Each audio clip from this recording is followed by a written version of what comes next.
সুপ্রিয় দর্শক, আসসালামু আলাইকুম। সবাইকে স্বাগত জানাচ্ছি আজকের গুরুত্বপূর্ণ সংবাদে। প্রথমেই জানিয়ে দিচ্ছি সংবাদ শিরোনাম, পরে বিস্তারিত। সালামু আলাইকুম। ইন্না লিল্লাহি ওয়া ইন্না ইলাইহি রাজিউন।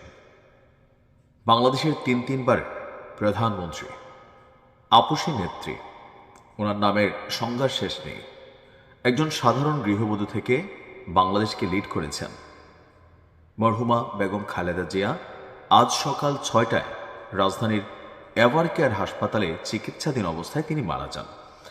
রাত 3টা-4টার দিকে যখন নিউজগুলো আমি দেখছিলাম, তখনই আমার কাছে মনে হয়েছে যে জনাব তারেক রহমান এবং ওনার পরিবারের উপস্থিতি, এমনকি এভারকেয়ার বিএনপির খুব ঊর্ধ্বতন পর্যায়ের যারা মানুষ আছেন তাদের আসা যাওয়া, এর পরবর্তী সময় ডাক্তার জাহিদের দেওয়া যে বক্তব্য, সবকিছু মিলিয়ে মনে হচ্ছিল আজকে রাতটা তিনি আসলে পার করতে পারবেন কিনা। তো সকাল 6টার দিকে আমরা অনানুষ্ঠানিকভাবে আমাদের কাছে তথ্য এসেছিল যে তিনি মারা গেছেন। তারপরেও একটি স্পর্শকাতর বিষয়, পরবর্তী সময় গণমাধ্যমে আসার পর ভিডিওটা আপনাদের সামনে উপস্থাপন করলাম।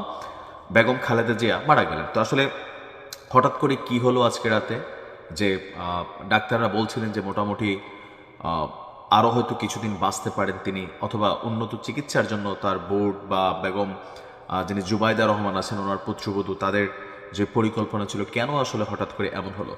তো আপনারা সকলে জানেন বেগম খালেদা জিয়ার বয়স হচ্ছে 80 বছর। 1945 সালে জন্মগ্রহণ করেছেন, 2025 অর্থাৎ প্রায় 80 বছর বয়স। তো এই বয়সে ওনার যতগুলো সমস্যা, ওনার সমস্যাগুলো আমি যদি একটু আপনাদেরকে অফিসিয়ালি বলি, ওনার আছে আপনার হার্টের সমস্যা, তারপরে আছে ডায়াবেটিক্সের সমস্যা, তারপরে আছে আর্থাইটিস সমস্যা, হৃদরোগ, লিভার সিরোসিস, কিডনির জটিলতা। অর্থাৎ সাধারণ পরিবারের একটা মানুষ যাদের অর্থনৈতিক অবস্থা খুব বেশি ভালো না, এই রোগের মোটামুটি 2-1টা থাকলেই এ পর্যন্ত আসলে টিকতেন কিনা, টিকলেও বিছানায় পড়ে ছাড়া, ওই যে নর্মালি আমাদের গ্রামের ভাষায় জব বন্ধ হয়ে যাওয়া, এরকম পরিস্থিতিতে মানুষের অবস্থা এটাই হয়। তবে যেহেতু তিনি বেগম খালেদা জিয়া, চিকিৎসার কোনো কমতি ছিল না রাষ্ট্রের পক্ষ থেকেও। সর্বশেষ যেহেতু আওয়ামী লীগ সরকারের পতন হয়েছিল, লন্ডনে তিনি চিকিৎসা করে এসেছেন। আর সর্বশেষ আমার কাছে যেটা মনে হয়, আমাদের গ্রাম অঞ্চলের মুরব্বীদের ভাষায় বলে আর কি, যে ওই ছেলে আসার অপেক্ষায় হয়তো তিনি দিন গুনছিলেন। যখন জনাব তারেক রহমান দেশে আসছেন, তখনও কিন্তু বেগম খালেদা জিয়া খুব যে স্বাভাবিক তা না।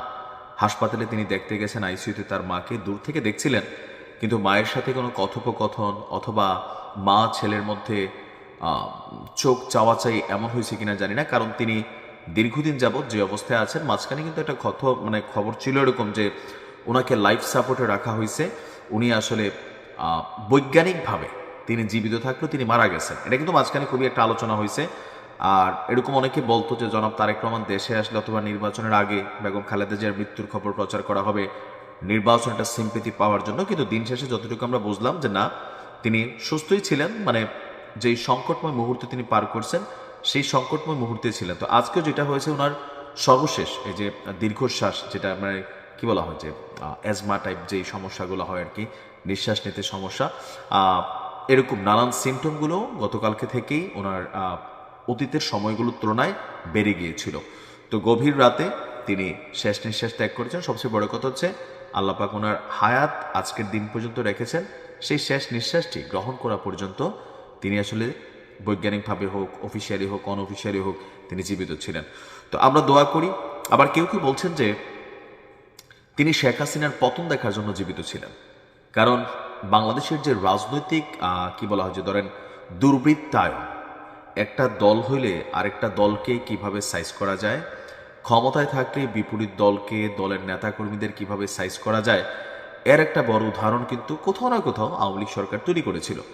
আর সামান্য 2 কোটি টাকার একটা মামলার ইস্যুতে বেগম খালেদা জিয়াকে জেল খাটতে হয়েছিল। তো স্বাভাবিকভাবে আওয়ামী লীগ সরকারের সময় ওনার যে স্বামীর বাড়ি ছিল ক্যান্টনমেন্টে, সেটাকে গুড়িয়ে দেওয়া হয়েছে। তো এই যে বিষয়গুলা, এই যে ধরেন আওয়ামী লীগ সরকারের প্রভাব প্রতিপত্তি ক্ষমতা, তো এইটার পতন হয়তো তিনি দেখার জন্য জীবিত ছিলেন। তারপরে 1 বছর প্লাস সময় হয়েছে। সব কিছু মিলিয়ে আল্লাহ ওনার হায়াত আজকের দিন পর্যন্ত রেখেছেন, তিনি আজকের দিন পর্যন্তই জীবিত ছিলেন। তো ওনার জানাজা কখন হবে, কোথায় হবে, বা কয়টা জানাজা হবে, সেটা আমরা হয়তো কিছুক্ষণ পরেই ওনার পরিবারের মাধ্যমে অথবা অফিসিয়াল স্টেটমেন্টের মাধ্যমে আমরা জানাতে পারবো। তো আল্লাহ ওনাকে দুনিয়ার জাগতিক, দেখেন মানুষ ভুল ত্রুটির ঊর্ধ্বে না, প্রত্যেকেরই ভুল ত্রুটি আছে। আল্লাহ ওনার জাগতিক সকল গুনাহকে মাফ করে দিয়ে ওনাকে জান্নাতুল ফেরদাউস দান করুক। ভালো থাকুন। আসসালামু আলাইকুম।